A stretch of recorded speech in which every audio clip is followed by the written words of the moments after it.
Hello everybody, welcome back to Throttle Grotto. I've finally got a good update on the Rabbit. I'll tell you all about it this time on Throttle Grotto.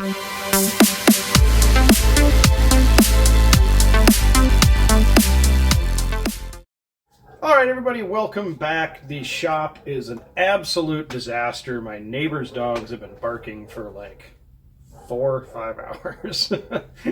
So I'm sorry I can't get the dogs to be quiet because they're not home, but it's been a lot of good work on the Rabbit this past week or so. I've had quite a few difficulties I've had to overcome on the car. One being, well, let me grab the camera and I'll show you guys around inside the car, show you what's going on in there. Let's start with the spaghetti pile down here called a fuse panel. Apparently in like 2 years, when you disconnect everything, you forget how it all plugs back in. So I had to spend a bunch of time in the diagrams and figuring out where everything plugs in, how everything kind of goes back together. But like, I've got the dome light working. All the lights on the exterior of the car work now. So I've got license plate lights, tail lights. The brake lights work if I jumper the wire because I don't have the switch installed yet. Up front, I've got headlights, side markers, turn signals. Again, they're flashing really fast because that's what they do when you have an LEDs in all of them. And I tried one of the LED flasher relays and it just didn't work. So that was some good stuff. Oh yeah, the seats are gone. I got rid of the GTI seats, but we'll talk about that later. So one of the next things that I did, you'll see that the ECU is actually in the car and hooked up. Yes, this looks terrible. Yes, I'm not done. I had to go back and double check some of my wires, so I had to undo some connections. Went through and labeled everything just for a quick reference so I would know exactly where all these wires need to go in case I need them. And I will actually need this little guy right here, fuel pump control module. That one's going to get hooked up because I'm going to wire in the Mark 7 fuel pump controller, hopefully, to run the fuel pump at the proper duty cycle, which is, if you haven't seen it, it's ridiculous. It fluctuates on and off super quick to control the pressure at the fuel rail so the engine gets the right pressure, blah, blah, blah, whatever. But one of the good things that's happened, see if I can reach the key, and here we go.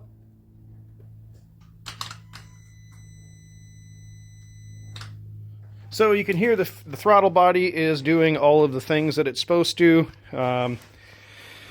So one of the next steps will be to put fluid in the transmission, and I've already got oil in here, but I need to check the duty cycle on the injectors and make sure the injectors are opening up. I should probably undo that because it'll breathe a lot better. And then I had another problem. So I figured out why the fuel pump wasn't running. It turned out it was down to right there. So the little tab that comes off for the ground wire separated itself from the top of the fuel pump housing with the fuel sender and everything. So yeah, no ground to the fuel pump or the fuel sender, which made the fuel pump quite unhappy. So I didn't show you guys all the happy fun times of pulling that out from underneath the car, pulling the axle, pulling the exhaust, pulling the fuel tank, and getting all that hooked up. But now we have, okay, so we've got our power probe, brown wire hooked to the ground, and then power, we just press it and it shoots power through. So this now, you can hear the fuel pump running like it's supposed to, which is good. I already have here, I won't be able to test it, but I already have at this plug, which yes, is the plug that ideally would be connected directly to the fuel pump. But since the swallowtail cars don't have an access panel here, it's easier to run this in, and since I've got to run power from here to the fuel pump controller, basically connecting these two so that I have, connecting these two so that I have fuel gauge, ground, and fuel pump power for the lift pump. All that's going to get spliced in.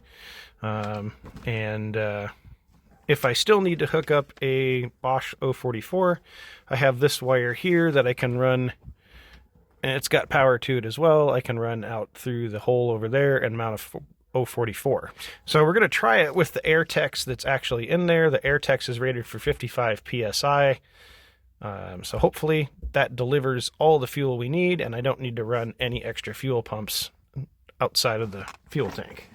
And of course, last but not least, all right, so in the several hours it took for crappy laptop to boot up, just kidding, it hasn't 7 hours, but it sure feels like it. So now, if you'll remember from one of the prior videos, we were able to scan the laptop on the desk, and now the laptop is running in the car. Well, and now we have ECU scan with everything in the car. We are slowly loading data. And once it finally catches up, I can actually go in and scan fault codes, which there is as you might imagine, quite a ton. I'll show you guys a few more Easter eggs that are going on in here. Yep, there's some seats that are all torn apart. I've got some fabric here that might end up being used for the seats. Actually, it is going to be being used for the seats. I'm going to be cryptic about it. Ooh, that's going to be good stuff. So that's here, waiting on trying to find some foam for these Recaro LS's that I've had laying around here. So hopefully I'll have foam and some covers here shortly. Oh yeah, the Mirage is gone, and now there's a 928 in the garage, which was over there, but Datsun's over there. We've got the Beat back in the garage again. So all my cars are now here. And I have a dead motor and a good motor for a 928. So that's coming after the Rabbit's done. So that's all the updates I have from the garage. The Rabbit, the 928, the seats, the fuel pump's working again. I've got power to the ECU, which is great. It means I could probably drive it soon if I had seats. Yeah, I don't think about things sometimes. I just do them. So I don't have any seats that I can actually put in the car to drive it. So I might be driving this on a bucket, which will be way more fun. But fortunately, there's still a ton of work to do on the car before it's actually ready to drive. All the wiring still needs to be taped up and like run through the firewall with grommets. I need to make some sort of intake set up for this so I can get rid of this goofy little hose here. Trans fluid, brake fluid, clutch fluid, and then still need to reinstall the belt for the alternator. There's still a ton of stuff to do, cooling system, all of that. So we're getting very close to here in the 1.4T run. Not the first. There's a bunch of guys running 1.4Ts now in this platform and in the Mark IIs.